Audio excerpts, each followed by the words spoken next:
Friends, welcome back 3 year classes. हम लोग देख रहे थे घटना चक्र भारतीय इतिहास का पूर्वावलोकन। हमारा टॉपिक था मौर्य साम्राज्य। आज का हमारा पहला क्वेश्चन है, निम्नलिखित में से किस राजवंश के शासकों के सुदूर देशों जैसे सीरिया एवं मिस्र के साथ राजनयिक संबंध थे? राइट आंसर हमारा होगा मौर्य साम्राज्य।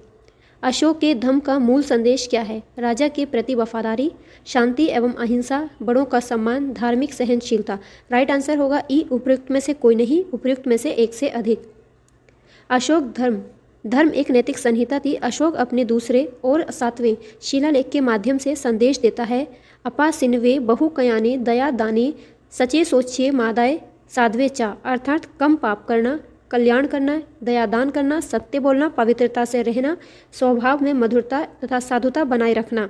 इस प्रकार अशोक धम्म के मूल संदेश में शांति और अहिंसा, बड़ों का सम्मान तथा धार्मिक सहनशीलता निहित है। अतः सही उत्तर विकल्प ई होगा।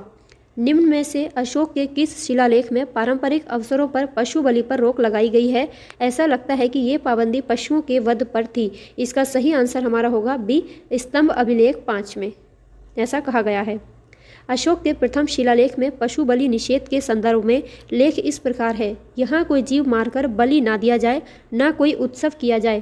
पहले प्रियदर्शी राजा की पाकशाला में प्रतिदिन सैकड़ों जीव मांस के लिए मारे जाते थे, लेकिन अब इस अभिलेख के लिखे जाने तक सिर्फ 3 पशु प्रतिदिन मारे जाते हैं, 2 मोर एवं 1 मृग। इसमें भी मृग हमेशा नहीं मारा जाता, ये तीनों भी भविष्य में नहीं मारे जाएंगे।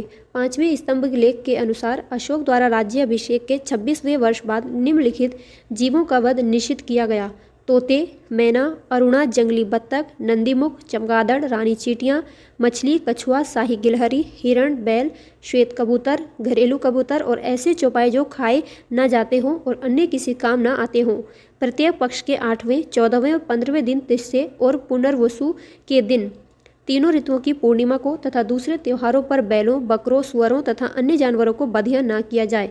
तिस्से, पुनर्वसु और ऋतुओं की पूर्णिमा को प्रत्येक ऋतु की पूर्णिमा वाले पक्ष में घोड़ों और बैलों को न दागा जाए। अतः स्पष्ट है कि इसका अभिष्ट उत्तर विकल्प बी होगा। निम्नलिखित प्राचीन भारतीय अभिलेखों में से कौन सा एक खाद्यान्न को देश में संकट काल में उपयोग हेतु सुरक्षित रखने के बारे में प्राचीनतम शाही आदेश है? सही आंसर होगा विकल्प ए, सोहगोरा ताम्रपत्र।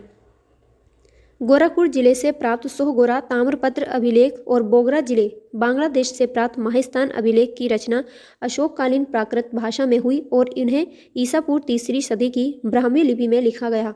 ये अभिलेख अकाल के समय किए जाने वाले राहत कार्यों के संबंध में है। इस काल की पुष्टि जैन स्रोतों से होती है। अशोक के कलिंग को मौर्य साम्राज्य में जोड़ लिया गया था।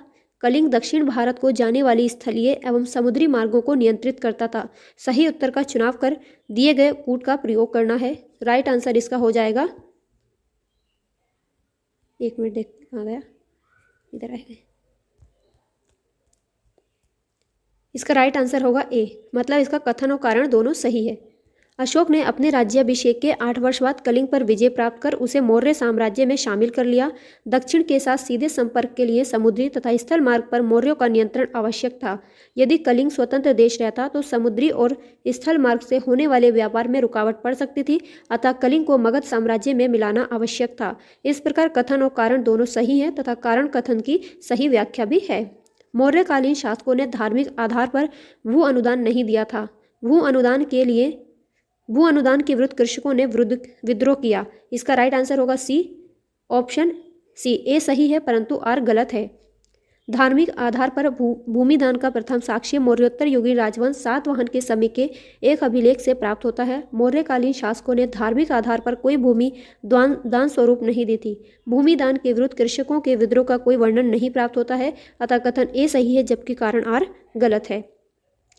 प्रसिद्ध यूनानी राजदूत मेगस्थनीज भारत में किसके दरबार में आए थे? चंद्रगुप्त मौर्य के।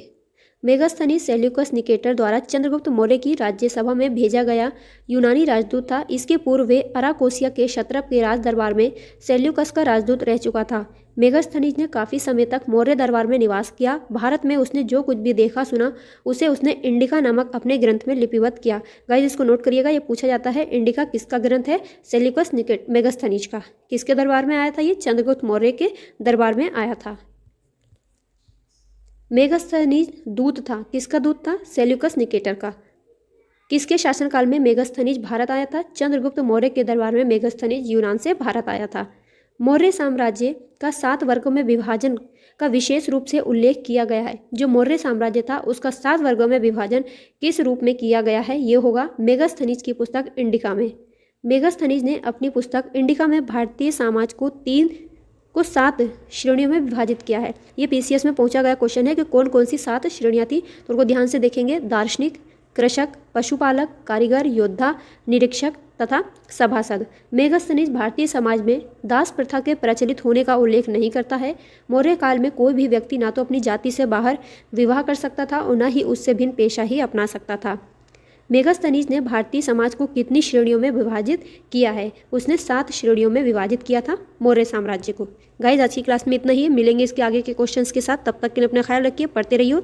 वीडियो पसंद आए तो प्लीज़ इसको लाइक शेयर कीजिएगा। चैनल पर नहीं हो तो प्लीज़ सब्सक्राइब करिएगा। बाय।